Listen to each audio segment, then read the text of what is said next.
We camped in a quiet, wooded area just off a dirt road in northern Michigan. My girlfriend Emily and I wanted something away from campgrounds. Someplace quiet, where you could hear the wind through the trees and nothing else. We found the spot on a hiking app. No cell service, no marked trails, just nature. We brought 2 tents, one for us and one for our friend Jake, who drove up separately and planned to join us that night. We set up camp near a shallow creek, built a small fire, and made dinner as the sun dipped behind the trees. The woods went dark fast. You don't really notice how black it gets until you're out there with no lights around. Just the stars above you and the dim orange of a dying fire. Around 10 p.m., Jake still hadn't shown up. No texts, no calls. I figured he got delayed or turned around. We weren't exactly easy to find. Emily was already zipped up in our tent, half asleep. I sat by the fire, poking at the coals, trying not to feel uneasy. Every little snap of a branch or rustle of leaves had my ears twitching.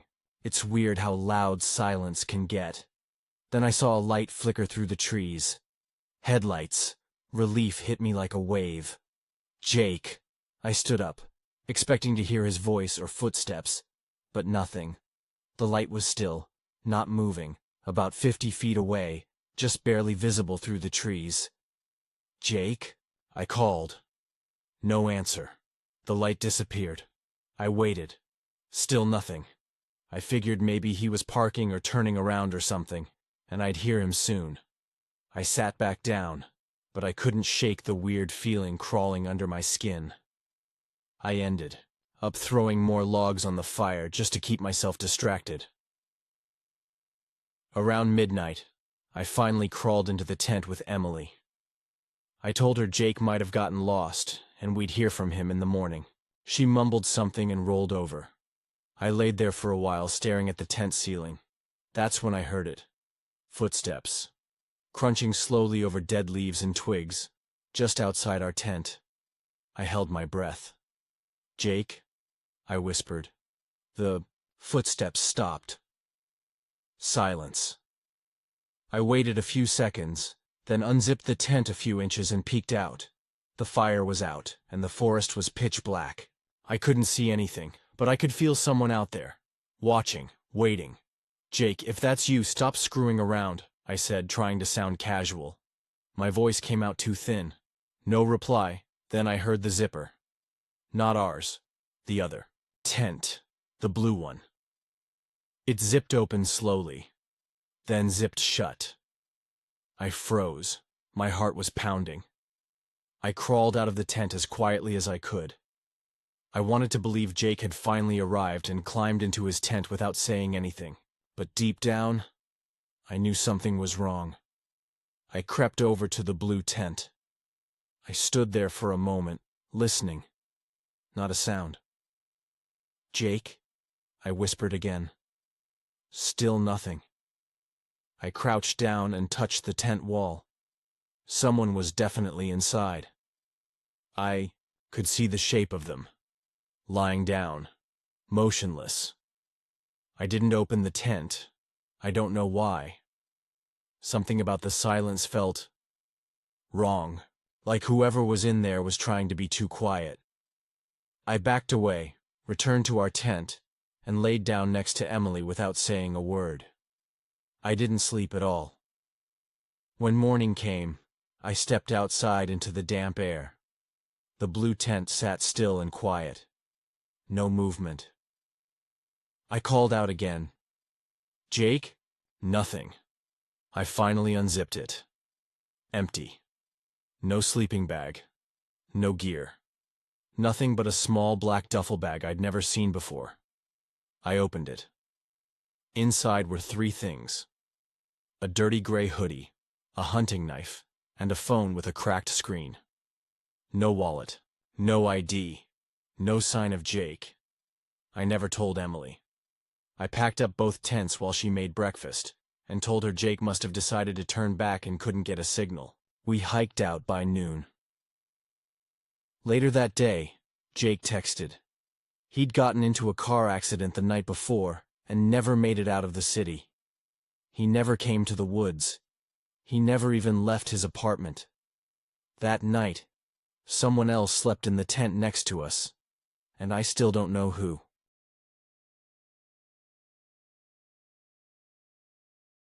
It started raining halfway through our camping trip. It was just me and my younger brother, Adam. We were camping in a quiet state park near the edge of some private land. It was his birthday weekend. He turned 15, and I thought it would be cool to take him on a just us guys camping trip. No parents, no phones, just trees, a fire, and a couple of hot dogs. We set up camp beside a small lake. The place was peaceful. No one else around for miles. Just the sound of birds and the soft wind brushing the treetops. The first night was great. We cooked marshmallows, told stories, and fell asleep under the stars. The next day, though, clouds rolled in. By evening it was pouring. We stayed inside the tent playing cards by flashlight. The sound of the rain on the tent roof was kind of relaxing. It made it feel like we were in our own little world. Around 10 p.m., I stepped outside to use the bathroom. Just a tree nearby, nothing fancy. The rain was cold and steady, soaking my hoodie in seconds. As I stood there shivering, I noticed something strange. Across the lake, far on the other side, I saw a light. It looked like a flashlight. Someone was out there.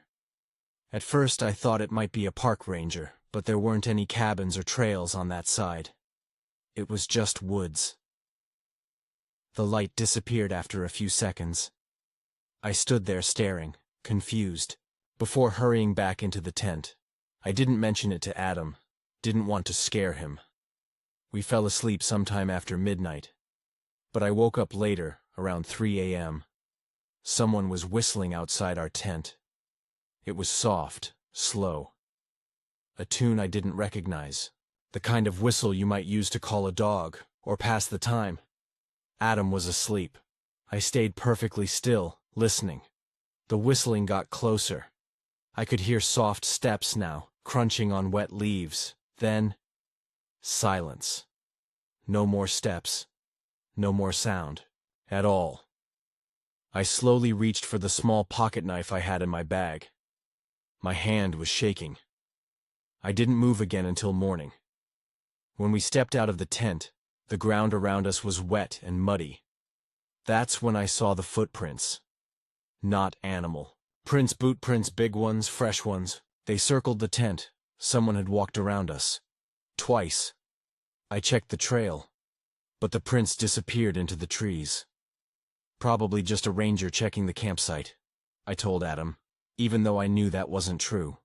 We decided to pack up early and head back to the car. The trail back was about 3 miles, and the rain had made it muddy and slippery.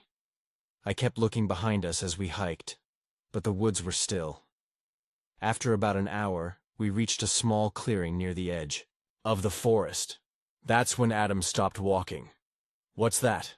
he asked. I looked up and saw it. A man was standing just beyond the tree line, about 30 feet away. He was soaking wet, wearing a dark jacket and holding something in his hand. It looked like an old flashlight, but it wasn't turned on. He wasn't moving, just standing still, watching us. "Hello?" I called. No answer. "Are you okay?" I said louder. Still nothing. He didn't even blink. I stepped in front of Adam and told him to keep walking. We kept our eyes on the trail and didn't look back. We made it to the car in record time. I slammed the doors shut and locked them. My hands were shaking so bad I could barely get the keys in the ignition. As we pulled out of the lot, I looked in the rearview mirror. He was standing at the edge of the parking area, watching us leave. We never saw a ranger the whole trip. No other cars in the lot. No other campers. I called the park office later that day. They said no rangers were working in that part of the park over the weekend. No patrols, no visitors. I didn't tell them everything. I just said we thought we saw someone lost in the woods. They said they'd send someone to check it out, but I don't think they found anyone. The weirdest part? About a week later, I was cleaning out my backpack. I found something I hadn't packed. It was a small piece of plastic, a dog tag, like the kind you'd hang on a pet's collar. It just said, "Keep quiet." I never figured out how it got there, and I don't go camping anymore.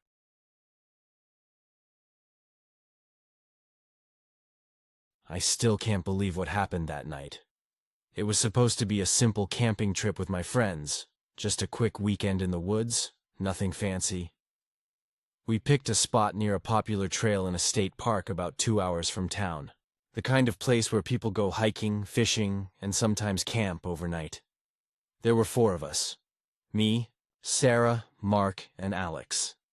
We set up our tents in a small clearing, a little off the main path, where it was quiet but still easy to get back to the parking lot. After a few hours of hiking, we made camp, cooked dinner, and shared some stories around the fire. The night started like any other. We laughed, joked, and slowly the fire died down. Around 11 p.m., everyone got ready for bed. The park had rules about quiet hours, so we tried to keep things low-key. I was the last to lie down in my tent. I was reading a book on my phone when I heard it, a soft voice calling my name. "Hey. Hey, Jake." It was faint, but clear. I thought maybe it was Sarah or Mark messing around, so I zipped open my tent a little, whispering, "Who's that?" No answer. Just silence. Then again, a little louder. "Jake." I was confused. I looked toward the other tents. Everyone looked asleep. I didn't hear any footsteps. I closed my tent and tried to ignore it. Maybe it was my imagination, but then I heard it again, this time right outside my tent flap. "Jake." My heart started pounding. I grabbed my flashlight and zipped the tent open quickly. No one. Just the dark woods, thick trees all around. I shone the light around the clearing. Nothing but shadows. I called out softly, "Who's there?" No answer. I told myself to calm down and zipped the tent closed again. But I couldn't fall asleep. The voice kept echoing in my mind. About 20 minutes later, I heard it again, this time coming from Sarah's tent. "Jake." I crawled out and looked over. Sarah was asleep inside. No sign she heard anything. I started feeling really uneasy. I walked over to the fire pit, where Mark and Alex were sleeping in their tents nearby. I shook Mark's shoulder. "Hey, did you hear that voice?" He groaned and said no. I told them what I heard. Alex tried to laugh it off. Maybe someone's just out there messing with us. We all listened. The forest was silent except for the rain tapping on leaves.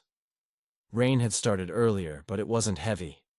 Then, from behind some trees, I heard it again. A soft voice, barely a whisper. "Jake." We looked toward the sound. Suddenly, something moved between the trees, a shadow, quickly slipping behind a big oak. Mark shined his flashlight toward it, but the beam caught only empty woods. "Who's out there?" I called, voice shaking. No answer. Just the rain and the rustling leaves. We debated leaving, but the storm had made the ground slippery, and it was dark. We decided to stay in the tents until morning. I stayed awake for hours, listening. The voice didn't come back. At first light, we packed up fast and started hiking back to the car. The rain had stopped, but the woods felt different. Heavy, quiet. When we reached the parking lot, I told the ranger about the voice. He frowned. "You're not the first to say something like that." "What do you mean?" "There was a guy who disappeared near here last year. People say he still wanders the forest, calling out for someone." I didn't want to believe it. Still, the story stuck with me. Later, I learned that the missing man's name was Jake, the real Jake. That's why I never camp alone anymore, and I never ignore a voice calling my name in the dark.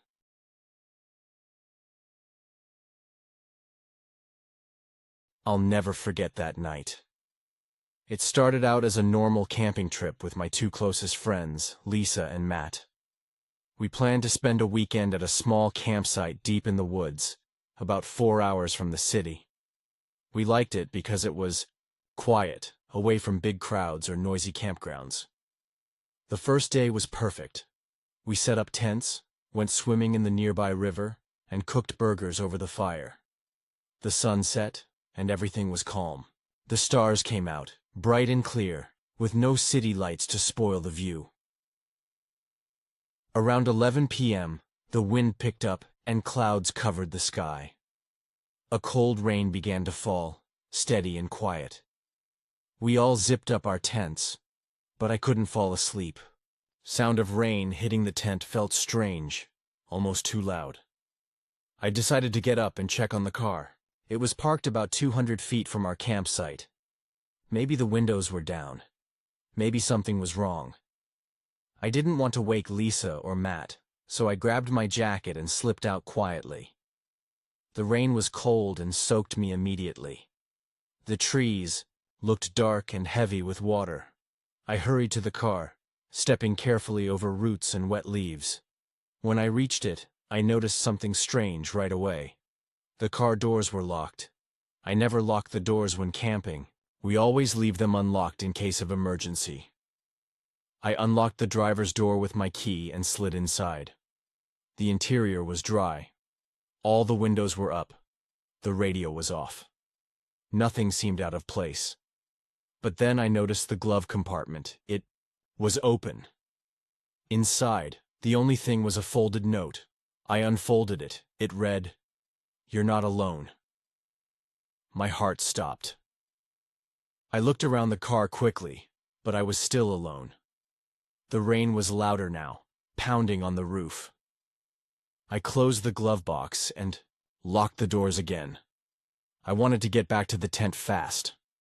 As I stood up, I saw a shadow move across the windshield. Something, or someone, was just behind the car. I froze. I whispered, "Hello?" No answer. I peeked around the side. No one. Only the dark woods. I hurried back to the tents, feeling like eyes were watching me. I told Lisa and Matt what I found. They said it was probably a prank from other campers. But we were the only people at that site. No one else was nearby. We all felt uneasy. We decided to stay awake and keep the fire going. Around 2 a.m., I heard something again. Soft footsteps, crunching on wet leaves. They circled our tents. I grabbed a flashlight and shone it into the woods. Nothing. But I kept hearing footsteps. Closer and closer. We stayed inside, locked tight. In the morning, we found footprints around the tents. Boot prints, fresh. They went into the woods and never came back. The note, the locked car, the footsteps. Who was watching us? I still don't know. But I'm sure of one thing. When you're alone in the woods, someone might be watching, and they're waiting for you to notice.